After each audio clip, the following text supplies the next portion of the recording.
بسم اللہ الرحمن الرحیم۔ السلام علیکم ناظرین، میرا نام ہے اطہر ریاض اور آپ دیکھ رہے ہیں اطہر وائس یوٹیوب چینل۔ آج کی اس ویڈیو میں ہم حضرت آدم علیہ السلام کی زندگی کا واقعہ بیان کریں گے۔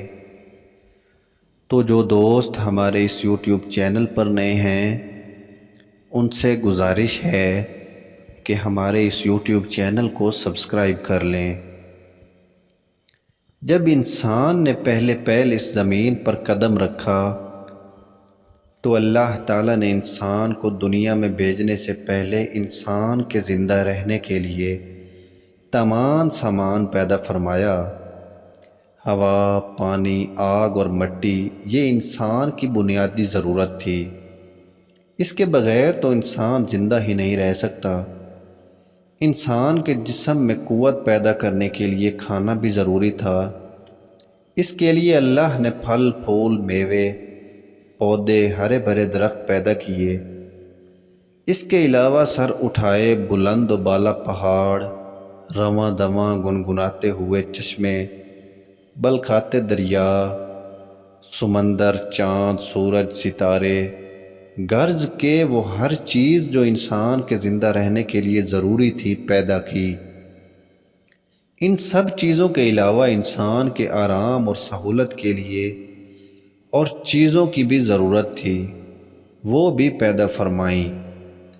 زمین آسمان کے اندر بے شمار چھپے ہوئے خزانے اور وسائل ہیں، مثلاً لوہا، چاندی، تیل، کوئلہ اور گیسیں ہیں۔ یہ تمام چیزیں انسان کی ضرورت کی ہیں۔ اس سے انسان فائدہ حاصل کرتا ہے۔ ان تمام چیزوں کو زمین کے اندر سے نکالنے اور دریافت کرنے کے لیے ایک ایسی ذی عقل اور علم رکھنے والی ہستی کی ضرورت تھی جو ان تمام چھپی ہوئی اور اوجھل چیزوں کو ڈھونڈ کر نکالے اور اپنے ہی کے لیے کارآمد بنائے۔ یہی ہستی جسے انسان کہا جاتا ہے۔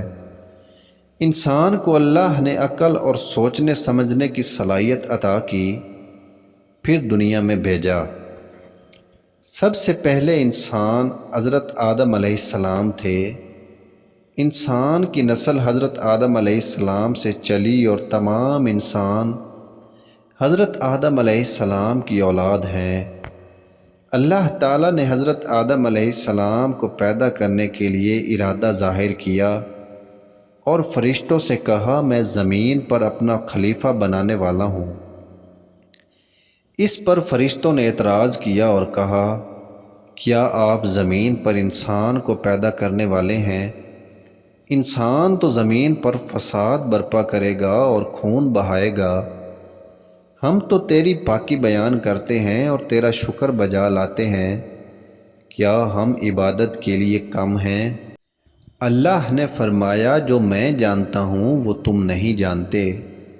پھر اللہ نے خود اپنے ہاتھوں سے حضرت آدم علیہ السلام کا پتلا بنایا، پھر اسے سنوارا اور اسے مناسب شکل دی۔ اس کے جسم کا ہر حصہ خوبصورتی کے ساتھ بنایا۔ پھر اس مٹی کے پتلے میں اللہ نے اپنی روح پھونکی۔ پھر اللہ نے فرشتوں سے پوچھا کہ چیزوں کے نام بتاؤ اگر تم سچے ہو۔ فرشتوں نے جواب دیا، ہم نہیں جانتے، سب سے زیادہ تو آپ جاننے والے ہیں۔ ہم کو تو بس اتنا ہی علم ہے جو آپ نے ہم کو سکھایا ہے۔ آپ بڑے علم اور برکت والے ہیں۔ اللہ نے آدم علیہ السلام سے کہا، اے آدم، ان فرشتوں کو ان چیزوں کے نام بتاؤ۔ اللہ نے آدم کو تمام چیزوں کے نام بتا دیے تو آدم کے علم میں تمام باتیں آ گئیں۔ آدم نے ان چیزوں کے نام بتا دیے تو اللہ نے فرشتوں سے کہا، کیا میں تم سے نہ کہتا تھا کہ میں آسمانوں اور زمینوں کے اندر کی سب سے پوشیدہ باتوں کو جانتا ہوں، اور جو کچھ تم ظاہر کرتے ہو اور چھپاتے ہو سب کا علم رکھتا ہوں۔ اللہ نے فرشتوں سے کہا کہ آدم کو سجدہ کرو۔ تمام فرشتوں نے آدم کو سجدہ کیا، لیکن ابلیس نے سجدہ کرنے سے انکار کر دیا۔ وہ غرور کرنے والوں میں سے تھا۔ تجھے کس چیز نے سجدہ کرنے سے روکا جبکہ میں نے تجھے حکم دیا تھا؟ اللہ نے پوچھا۔ ابلیس نے کہا، آپ نے انسان کو مٹی سے بنایا ہے اور مجھے آگ سے پیدا کیا۔ ابلیس کے معنی مایوس اور نا امید ہونا۔ اسی لیے کہا گیا ہے کہ جو شخص اللہ سے نا امید ہوتا ہے وہ ابلیس کے تابع ہوتا ہے۔ جو لوگ ابلیس اور شیطان کے بہکاوے میں آ جاتے ہیں وہ پست و ہمت ہو جاتے ہیں۔ جو فرائض ان کے ذمہ ہوتے ہیں وہ ادا نہیں کرتے اور ذلیل و خوار ہوتے ہیں۔ جب ابلیس نے سجدہ کرنے سے انکار کیا تو اللہ نے فرمایا، تو آسمان سے اتر جا، تو نے تکبر کیا ہے اور تو ذلیل و خوار ہوا۔ ابلیس نے کہا کہ مجھے قیامت کے دن تک مہلت دیجیے۔ اس پر اللہ نے فرمایا، تجھے مہلت دی گئی۔ ابلیس نے کہا، میں تیرے بندوں کو گمراہ کروں گا اور ہر طرف سے ان کو گھیرے میں رکھوں گا، وہ تیرا شکر بھی نہیں کریں گے۔ اللہ تعالیٰ نے حضرت آدم علیہ السلام کو حکم دیا کہ اے آدم، تم اور تمہاری بیوی بہشت میں رہو اور جو کچھ کھانا ہے فراغت سے کھاؤ، اور ایک خاص درخت کی طرف اشارہ کرتے ہوئے کہا کہ اس درخت کی طرف نہ جانا ورنہ تم ظالم قرار دیے جاؤ گے۔ چنانچہ آدم علیہ السلام اور حضرت بی بی حوا آرام سے رہنے لگے تو شیطان نے دونوں کے دلوں میں وسوسہ ڈالا کہ تمہارے رب نے تم دونوں کو اس درخت کے قریب جانے سے اس لیے منع فرمایا کہ کہیں ایسا نہ ہو کہ تم ہمیشہ ہمیشہ کے لیے زندہ رہنے لگو۔ میں تمہارا خیر خواہ ہوں اور تم دونوں کی بھلائی چاہتا ہوں۔ شیطان کے قریب میں آ کر حضرت آدم اور حوا نے درخت کا پھل چکھا تو دونوں بہشتی لباس سے محروم ہو گئے۔ ان کے جسم سے بہشت کا لباس اتر گیا۔ دونوں اپنے اوپر جنت کے پتے جوڑ جوڑ کر رکھنے لگے۔ ان کے رب نے ان کو پکارا اور کہا، کیا میں نے تم دونوں کو اس درخت کے قریب جانے سے منع نہیں فرمایا تھا اور یہ نہ کہا تھا کہ شیطان تمہارا دشمن ہے؟ حضرت آدم اور حوا دونوں سے غلطی ہوئی، انہوں نے اللہ کا حکم نہیں مانا۔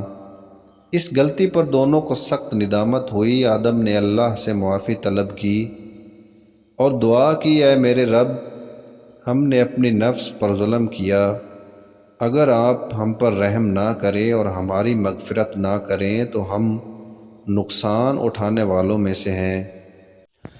آدم علیہ السلام اور حوا کو زمین پر اتار دیا اور کہا کہ تم ایک دوسرے کے دشمن رہو گے اور ایک خاص وقت تک تم دونوں کو زمین پر رہنا ہے۔ میری طرف سے کوئی ہدایت آئے تو جو شخص اس ہدایت کو مانے گا نہ انہیں کسی بات کا اندیشہ ہوگا نہ کوئی غم۔ جو میری نصیحت سے منہ موڑ لے گا اس کے لیے دنیا میں زندگی تنگ ہوگی اور قیامت کے روز اس کو اندھا اٹھائیں گے۔ جب حضرت آدم علیہ السلام آسمان سے اتر کر زمین پر آئے تو وہ فرشتوں کی پاکیزہ باتیں سننے سے محروم ہو گئے، اس لیے دل اداس رہنے لگا۔ آپ نے اللہ سے دعا کی اور عرض کیا کہ میں فرشتوں کی صحبت سے محروم ہو گیا ہوں۔ اس پر اللہ نے فرمایا، آپ مکہ معظمہ جائیں، وہاں میرا گھر تعمیر کریں، اس کا طواف کریں اور نمازیں پڑھیں۔ چنانچہ آپ علیہ السلام جبریل امین کے ساتھ مکہ معظمہ گئے، وہاں کعبہ کی بنیاد رکھی، نماز پڑھی اور طواف کیا۔ حضرت آدم علیہ السلام کے واقعہ سے ہمیں یہ سبق ملتا ہے کہ جس کام کو اللہ نے کرنے سے منع فرمایا ہے وہ نہ کریں، جو کام کرنے کا حکم دیا ہے وہی کریں۔